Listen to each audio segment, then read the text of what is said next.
Buletin Didik 11 Disember bersama saya Tarushdi Muhammad Nazri. Assalamualaikum dan salam hormat. Menteri Kanan Pendidikan Datuk Dr. Razzie Jidin siang tadi berkesempatan merasmikan kejohanan bola sepak 9 sebelah Piala DRJ di Putrajaya. Kejohanan itu mengumpul 20 pasukan, antaranya Ibu Pejabat Polis Daerah IPD Putrajaya, Bala Bomba dan Penyelamat Putrajaya dan guru pewaris negara. Melalui perkongsiannya di Facebook, Datuk Dr. Razzie Jidin berkata, penganjuran kejohanan sedemikian harus dipuji.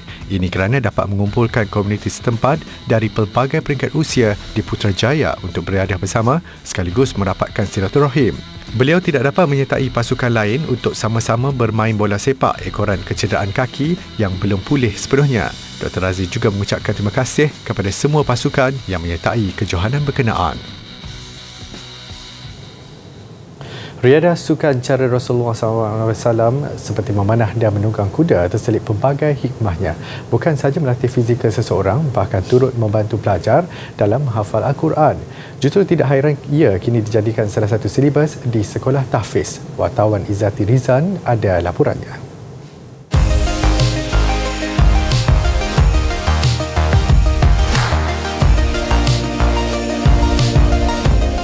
Silibus sukan sunnah diperkenalkan di Sekolah Rendah Islam Nur Al-Furqan Serinaf Denai Alam Selangor bermula pada tahun 2015. Guru besarnya Azlin Abdullah berkata, sejak ianya dimasukkan sebagai salah satu mata pelajaran, ia mampu membentuk disiplin pelajarnya. Kita amat galakkan cara mendapat ilmu itu bukan saja melalui dalam kelas. Kita nak di luar kelas, contohnya macam aktiviti mana dapat membantu untuk melancarkan pemahaman dan juga penerimaan pelajaran masing-masing. Belajar secara teori, pelajar juga digalakkan untuk mengikuti latihan secara praktikal. Maknanya dalam 3 jam perjalanan kelas, 1 jam akan diperuntukkan untuk praktikal memanah. Terdiri daripada 70 orang pelajar berusia 7 hingga 17 tahun, subjek memanah diajar setiap hari di sekolah ini. Pelajar akui melalui latihan konsisten, mereka mampu mengawal emosi untuk menjadi lebih sabar dan tenang. Perbezaannya, saya rasa lebih fokus, lebih senang nak aturkan masa apa semua. Lepas tu saya rasa lebih bersedia. Bila macam cikgu bagi ujian ke apa-apa ke, saya tak adalah stres sangat. Sukan memanah ni lebih susah daripada apa yang disangka sebab dia memerlukan fokus yang lebih tinggi. Dia banyak step yang kena buat. Kalau kita langkah satu step, nanti dia akan jadi huru-hara, dia takkan dapat takkan tepat pada sasaran. Jadi kesimpulannya, memanah ni mengajar kita dalam kehidupan untuk berjaya dan tidak ada langkah yang mudah untuk berjaya.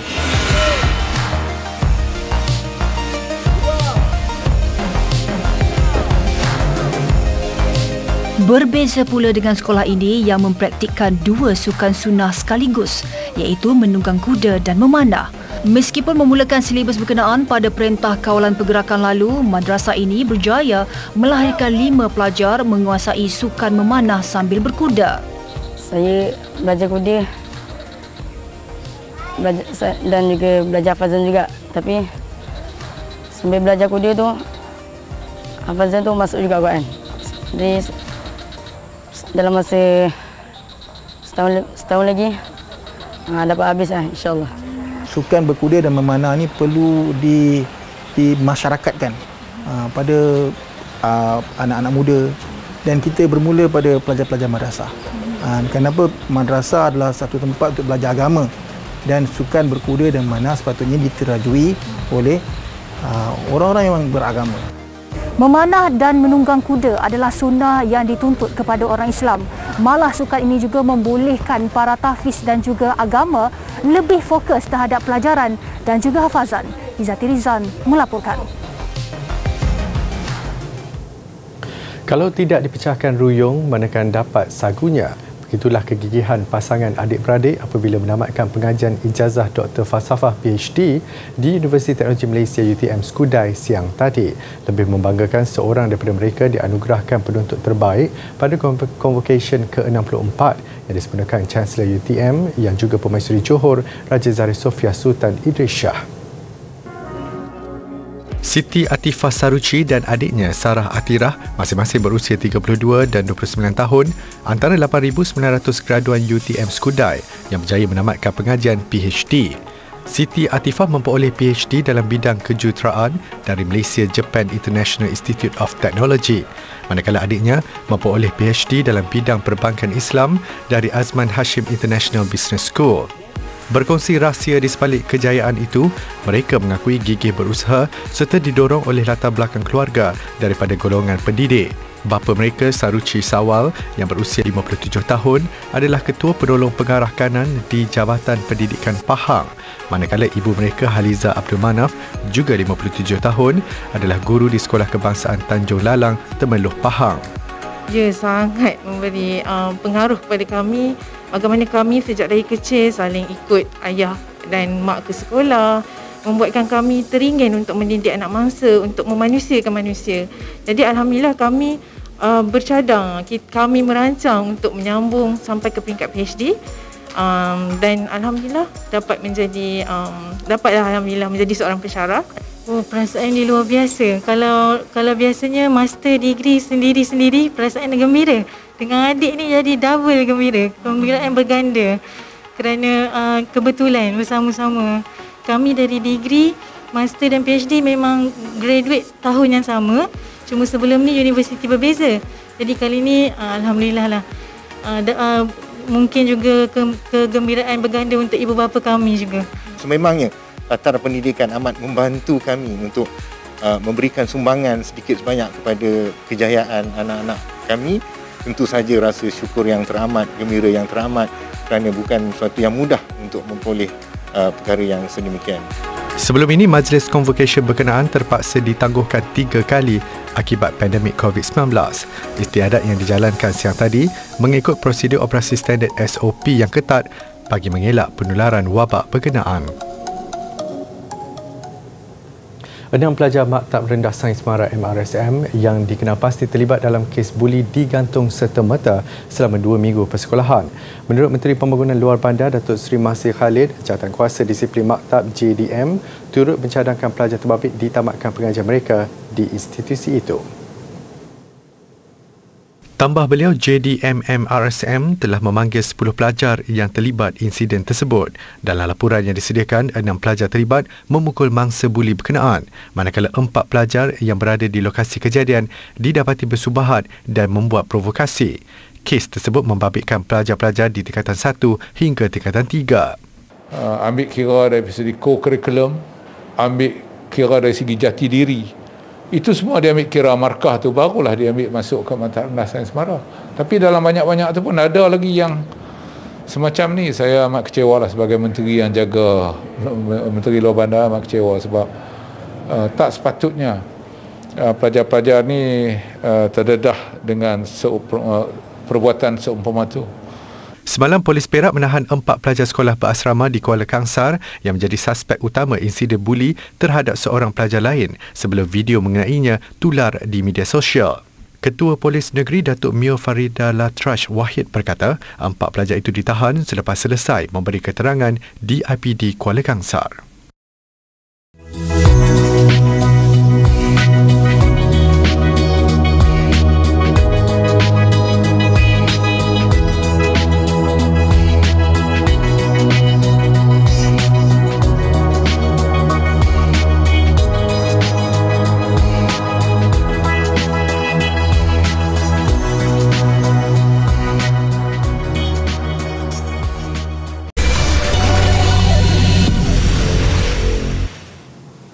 Bertemu kembali. Lebih 2 juta individu atau 86.9% populasi remaja berusia 12 hingga 17 tahun di negara ini lengkap menerima suntikan vaksin COVID-19. Setakat tengah malam semalam, berdasarkan data Kementerian Kesihatan KKM menerusi laman COVID Now, kira-kira 90.2% daripada golongan itu menerima sekurang-kurangnya 1 dos vaksin. Bagi populasi dewasa pula, lebih 22 juta individu atau 97.2% telah lengkap vaksinasi, manakala 23 juta atau 98.6% menerima sekurang-kurangnya satu dos vaksin COVID-19. Sementara itu, bagi vaksinasi harian, sebanyak 123,868 dos vaksin diberikan semalam. Ia melibatkan 3,930 dos pertama, 6,613 dos selengkap serta 113,325 dos penggalak. Perkembangan itu menjadikan jumlah kumulatif pemberian vaksin bagi program imunisasi COVID-19 kebangsaan PIK kini meningkat kepada lebih 54 juta dos. Kementerian Kesihatan KKM telah mengumpulkan 663 sampel di seluruh negara untuk kajian bagi menentukan sama ada vaksin Sinovac sesuai diberikan kepada kanak-kanak berusia 3 hingga 11 tahun. Menurut Timbalan Menteri Kesihatan Datuk Aaron Dagang, kajian yang ditaja oleh Sinovac Life Sciences Company Limited China itu dilakukan di 9 hospital termasuk Hospital Sibu dan Hospital Miri di Sarawak. Jelas Datuk Aaron, kajian ini membabitkan 2,000 kanak-kanak. Dan dapatan awal kajian itu boleh diperoleh antara 6 bulan hingga setahun dan daripada jumlah sampel itu, sebanyak 508 adalah dari Sarawak. Tegasnya, KKM amat berhati-hati sebelum meluluskan penggunaan vaksin ini kepada kanak-kanak berusia 3 hingga 11 tahun di negara ini. Tambahnya, kajian serupa juga telah dibuat sebelum kelulusan penggunaan bagi remaja berusia 12 hingga 17 tahun sebelum ini dikeluarkan oleh kerajaan. Katanya lagi, setiap kanak-kanak yang terbabit dalam kajian akan menjalani penilaian tahap kesihatan terlebih dahulu untuk menentukan mereka sihat dan mereka juga akan menjalani ujian tahap antibodi sebelum dan selepas vaksin. Penguasa Sains Kesihatan HSA meluaskan kebenaran vaksin COVID-19 Pfizer-BioNTech untuk kegunaan kanak-kanak berumur antara 5 dan 11 tahun dengan inokulasi akan bermula sebelum akhir tahun ini. Vaksinasi akan diberikan sebagai siri utama 2 dos selang 21 hari tetapi diberikan pada dos yang lebih rendah iaitu 10 mikrogram daripada yang digunakan untuk individu berumur 12 tahun dan ke atas 30 mikrogram.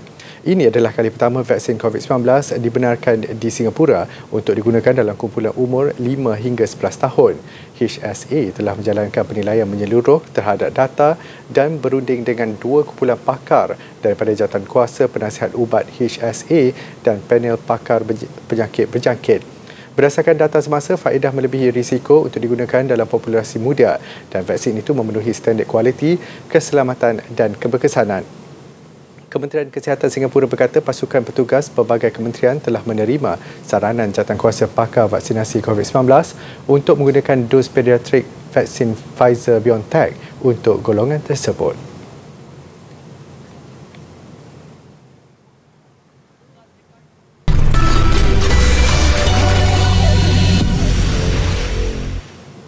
Baik, sejak kecil setiap daripada kita sudah pasti lali dengan soalan ini. Bila besar nak jadi apa? Ada yang pada masa itu sudah tahu kerjaya pilihan, tetapi ada juga yang masih tidak tahu bidang yang menjadi idaman hati. Untuk minggu ini, kerjaya pilihan Buletin Didik ialah pendidik. Guru atau cikgu dilabel kerjaya mulia, dipandang tinggi oleh umum kerana golongan ini mendidik anak bangsa menjadi manusia berguna. Tetapi generasi muda kini lebih terarah memilih bidang yang lebih mengikuti peredaran zaman seperti YouTuber, pempengaruh atau influencer. Kerana bagi mereka, kerjaya ini lebih mudah, menyeronokkan dan lebih tinggi pendapatannya.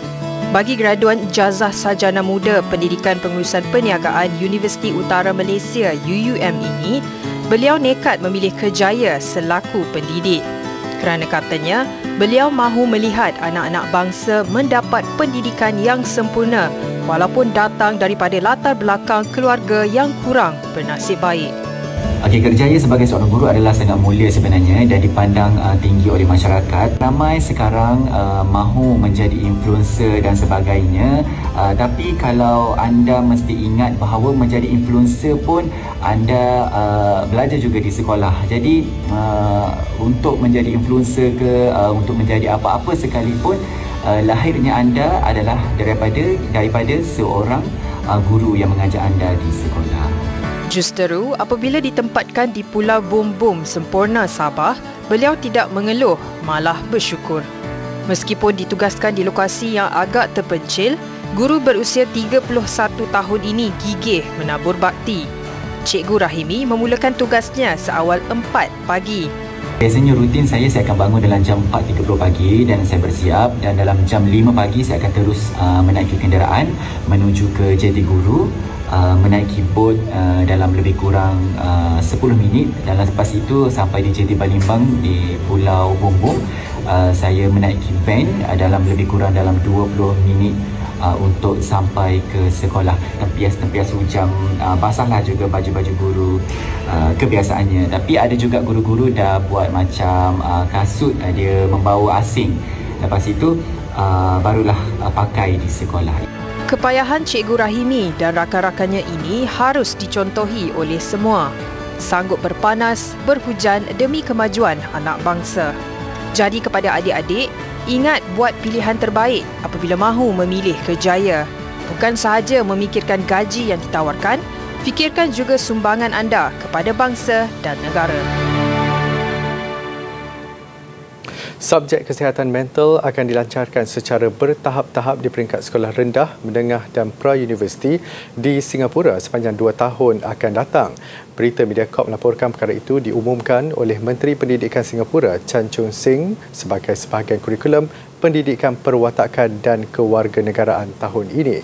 Sebelum ini, pelajar kesihatan mental sudah diperkenalkan kepada semua pelajar menengah bawah.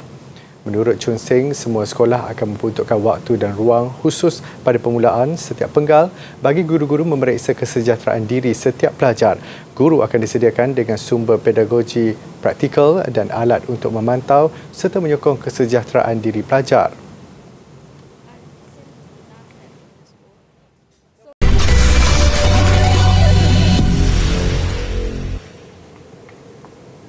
Sukan, Kementerian Belia dan Sukan KBS memantau rapi perjuangan atlet kebangsaan yang membawa cabaran di luar negara.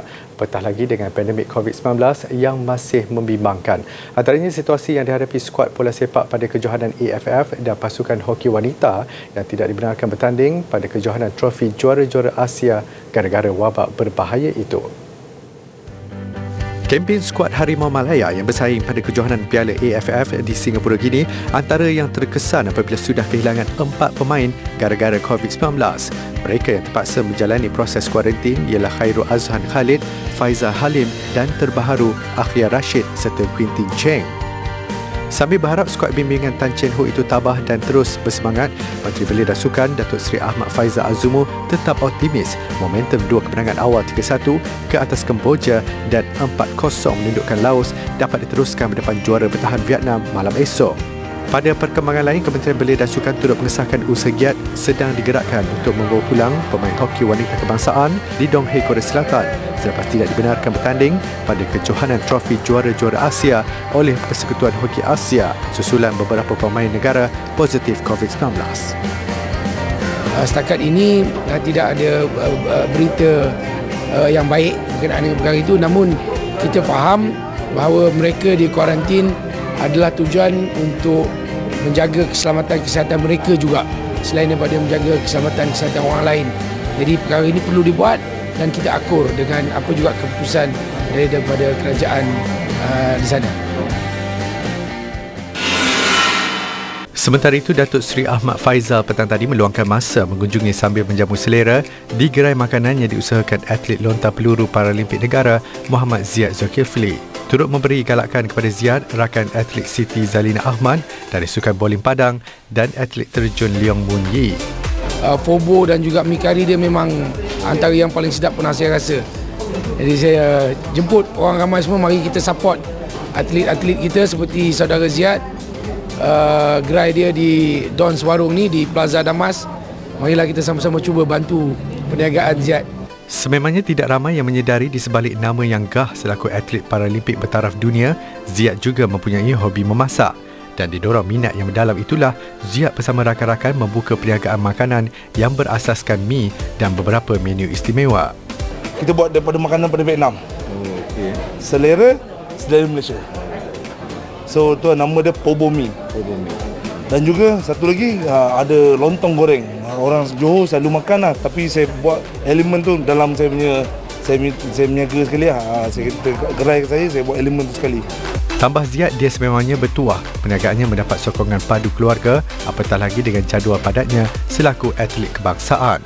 Begitupun tekadnya untuk mencipta rekod dunia tetap menebal dan menjadikan kejohanan dunia dan Sukan Asia tahun ini sebagai gelanggang kebangkitannya sambil melupakan tragedi Sukan Paralimpik Tokyo yang menyaksikan pingat emas dan rekod dunianya tidak diiktiraf. Itu adalah kodok Al-Qadar dan saya terima seadanya. Adalah hikmah di sebaliknya. Allah tunjukkan itu ada, mungkin salah satunya saya buka kedai.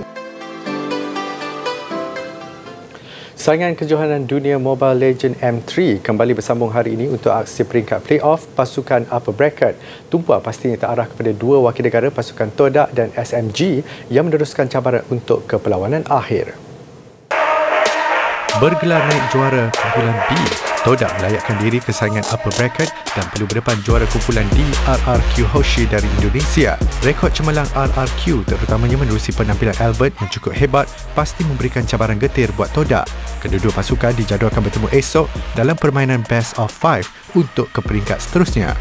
Sementara itu, pasukan SMG yang meneruskan aksi di lower bracket dijadualkan bertemu satu lagi pasukan dari Indonesia, Onyx Esports. SMG selaku juara MPL Malaysia harus bijak mengatur strategi memandangkan pasukan yang tewas dalam peringkat lower bracket akan tersingkir. Pertemuan SMG menentang Onyx Esports akan berlangsung Isnin ini. Visual air terjun tertinggi di dunia Angel Falls pada ketinggian 979 meter mengakhiri buletin didik malam ini. Saya Tarushdie Muhammad Nazri. Salam hormat dan Assalamualaikum.